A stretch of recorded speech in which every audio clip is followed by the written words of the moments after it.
years caught in the whirlwind of unrest and uncertainty. The people of Jammu and Kashmir have finally reached a point from where the road ahead will only lead to peace, prosperity, and growth. The Tiranga flying high at Dal Lake. There's more to it than just symbolism. It waves, showing the winds are blowing in the right direction. No, we are not saying that just for the sake of it. Hi, I'm Richa Dwivedi, and today let's find out what has led to a steady turnaround in the valley. To begin with, addressing the root cause of the problem was paramount, and that's where began the crackdown on terror. Numbers suggest terror incidents in Jammu and Kashmir have fallen by 59% in 2020, in just a year since the abrogation of Article 370. Let me break this down further for you. In 13 months, before 5th August 2019, that is when the abrogation of Article 370 had happened, terror incidents stood at 443. In 13 months after 5th August 2019, the drop was significant, with 206 incidents. Stone pelting, which was usually a Friday sport for the public, declined by 97%.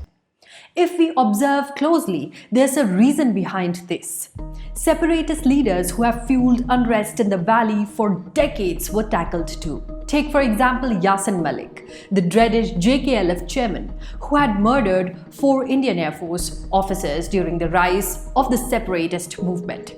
He has been languishing in jail for this and abduction of Mufti Muhammad Saeed's sister in 1989, and for a terror funding case. He, along with his comrades Asiya Andrabi, Shabir Shah, Masrat Alam Bhatt, were named in the charge sheet filed by the NIA in October 2019. Notably, not so long ago in April the same year, senior Congress leader PC Chacko had lauded Yasin Malik for showing courage and not surrendering before the government in New Delhi. Sayyid Ali Shah Gilani, the face of Hurriyat Conference and a hardcore secessionist, the leader of the pro-Pak lobby too, had a nosedive right after the abrogation of Article 370. He quit Hurriyat Conference citing current situation and accused his fellow Hurriyat leaders of not reacting properly and not guiding the people of Kashmir after Article 370 was scrapped. Nobody saw this coming, and we can only credit the centre for this rip-a-bandage move that left the masterminds of the Kashmir problem off guard.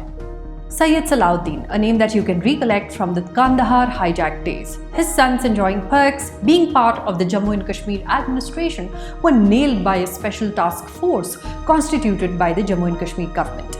Evidence against them and 9 other government employees that were buried deep in government files by previous state governments was unearthed, and prompt action was taken.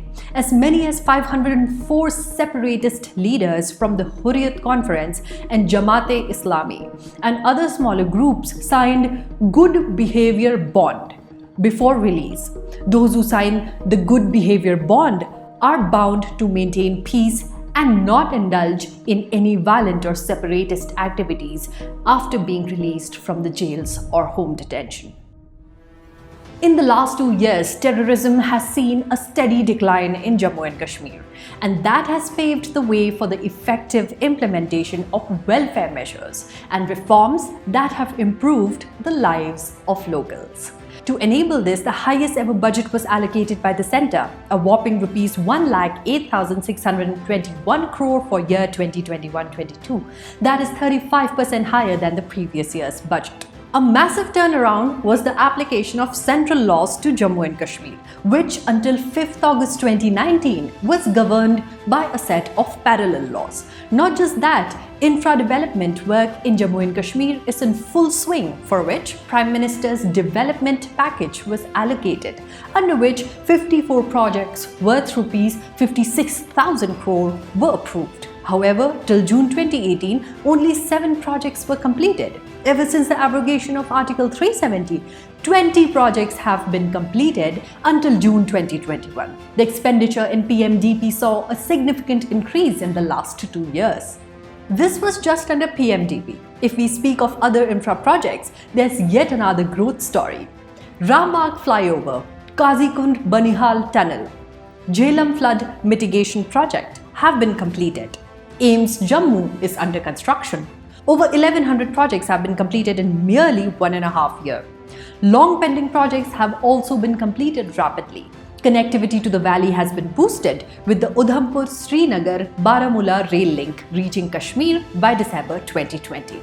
From the world's highest railway bridge on the Chenab to the construction of elevated corridors to the Kazikund tunnel, the infrastructure growth has been remarkable. Under the centre's Saubhagya scheme, Jammu and Kashmir achieved 100% household electrification before the target date, covering over 3 lakh beneficiaries. Under Ujjwala Yojana, over 12 lakh eligible beneficiaries have been covered so far. Isn't that simply outstanding? The Prime Minister's package for Kashmiri migrant youth has worked wonders.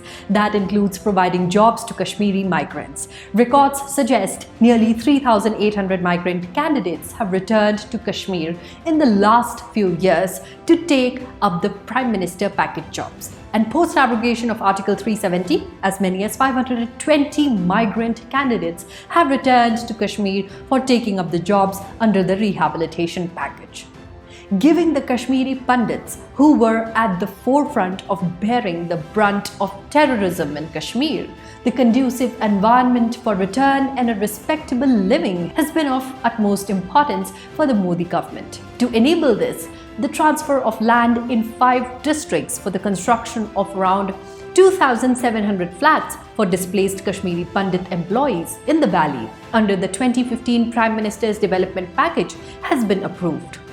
Not only this, Rs 13,000 per month to the families of 44,000 Kashmiri Pandits who have relief cards has been approved by the centre. To provide the community that has suffered the worst kind of xenophobia in recent history, the Modi-led government has planned to create around 25,000 jobs for the Kashmiri Pandits. Youth belonging to this small community have been taking up jobs in Kashmir and moving back there, as they feel more secure, with over 3,000 migrant youth returning to take up jobs under the Prime Minister's Rehabilitation package. The list of reforms and development initiatives is long. While the face of Jammu and Kashmir was all set to change after Prime Minister Narendra Modi took charge, it was beyond imagination how this complex problem would be solved. In the last 2 years, ever since the abrogation of Article 370, a humane approach clubbed with a vision to free the valley from the crooks who not only filled their coffers with government funds meant for people, preferred stones in the hands of children over books, armed youth with a pessimism that only benefited themselves. The change has been quite visible, with the stakeholders realizing the need for peace. This year in June, when the Prime Minister hosted an all-party meet on June 24, which also happens to be Shyama Prasad Mukherjee's death anniversary, the aim was quite clear: to resolve problems and pave a path forward with dialogue and a clear strategy. When the erstwhile influential leaders under the banner of Gupkar Alliance turned up for the meet, it was evident that no fits and preconditions for talks will be entertained. Prime Minister Modi has repeatedly emphasized the need for an Atmanirbhar Kashmir that can become a part of India's growth story. Songs on Shikara echoing in the mountains, the aroma of saffron filled in the air that draws the tourists, the youth daring to dream and turn it into reality. It is all happening each day. 2 years later, the region is now on the right track. Dhanyavad and Namaste.